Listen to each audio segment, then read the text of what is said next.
Bayangkan Anda membuka berita hari ini. Judul-judul besar berbicara tentang IKN di Kalimantan, tentang istana, gedung kementerian, dan simbol masa depan Indonesia. Narasi ini begitu dominan hingga tanpa kita sadari, sebuah pergeseran besar sedang terjadi jauh dari sorotan kamera nasional. Di ujung barat laut Kepulauan Indonesia, ada satu kota yang tidak berisik, tidak penuh seremoni, tidak dipromosikan secara masif, tapi diam-diam sedang melakukan transformasi ekonomi paling radikal dalam sejarah modern Republik ini. Kota itu bukan Jakarta, bukan Surabaya, dan jelas bukan IKN. Kita sedang membicarakan Batam. Namun, lupakan Batam yang Anda kenal sebagai kota ruko, kawasan belanja murah, atau tempat pelarian akhir pekan dari Singapura. Batam 2025 menuju 2026 adalah cerita yang sama sekali berbeda. Ini adalah cerita tentang uang ratusan triliun rupiah, tentang AI dan data center, tentang perang chip global, tentang satu ambisi besar, menjadi perpanjangan langsung dari salah satu ekonomi terkuat di dunia, Singapura. Mari kita mulai dari angka, karena angka tidak bisa berbohong. Tahun 2024 hingga 2025 adalah periode sulit bagi ekonomi global. Suku bunga tinggi, fragmentasi perdagangan dunia, konflik geopolitik, dan pelemahan permintaan global membuat banyak negara termasuk Indonesia berjuang keras menjaga pertumbuhan di kisaran 5%. Namun, di tengah perlambatan itu, Batam justru mencatat pertumbuhan ekonomi 6,66%. Ini bukan sekadar angka bagus, ini anomali ekonomi. Dalam istilah ekonomi, Batam sedang mengalami decoupling, melepaskan diri dari tren nasional yang stagnan. Mengapa bisa terjadi? Karena struktur ekonomi Batam berbeda. Jika Jakarta digerakkan oleh konsumsi rumah tangga, Batam digerakkan oleh investasi dan ekspor berteknologi tinggi. Artinya, Batam tidak terlalu tergantung pada daya beli domestik, tapi pada arus modal global. Dan datanya makin ekstrem. Pada kuartal ketiga 2025, realisasi investasi Batam melonjak 123% secara tahunan, menembus 33,6 triliun. Yang lebih mengejutkan, PMDN justru naik hampir 148%. Ini sinyal penting, para konglomerat nasional dan pemain besar dalam negeri tidak sekadar ikut-ikutan, tapi sudah all in. Pernyataan Menko Perekonomian Airlangga Hartarto menjadi penegasan, zona digital Batam sudah sold out. Di saat kawasan industri di kota lain masih mencari penyewa, lahan digital di Batam habis lebih dulu. Ini menandakan satu hal, Batam tidak lagi diposisikan sebagai alternatif daerah lain di Indonesia, tapi sebagai ekstensi langsung ekonomi Singapura. Sekarang pertanyaannya, investasi apa yang masuk? Bukan pabrik sepatu, bukan tekstil, bukan industri padat karya lama. Batam sedang membangun apa yang bisa disebut sebagai otak digital Asia Tenggara. Kuncinya ada pada data center.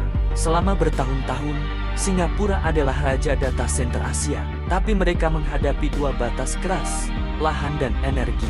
Regulasi karbon membuat ekspansi hampir mustahil. Dan disinilah Batam masuk. Di Nongsa Digital Park dan Kabil, berdiri deretan fasilitas yang tidak berisik tapi sangat vital. Gedung kotak besar, dingin, berdengung 24 jam. Di dalamnya, data AI, cloud global, transaksi digital dunia diproses. Beberapa pemain kuncinya, BW Digital dengan fasilitas 120 MW, fokus beban kerja AI berat, lift awal ke 2026. Princeton Digital Group, 96 MW, dengan konsep otak bisnis di Singapura, memori di Batam. Nutrade, kolaborasi Telkom Singtel Medco Power, menegaskan integrasi dua negara. Game changer terbesarnya adalah kabel bawah laut Nongsa Changi sepanjang 50 km. Latensinya nyaris nol. Secara teknis, server di Batam terasa seperti berada di Singapura. Artinya, di 2026, Batam bukan sekadar lokasi cadangan.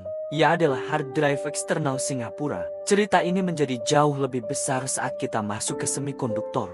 Dunia sedang berada dalam chip war, perang teknologi antara Amerika Serikat dan China. Negara dan perusahaan kini mencari lokasi produksi yang aman, netral, dan dekat dengan hub logistik.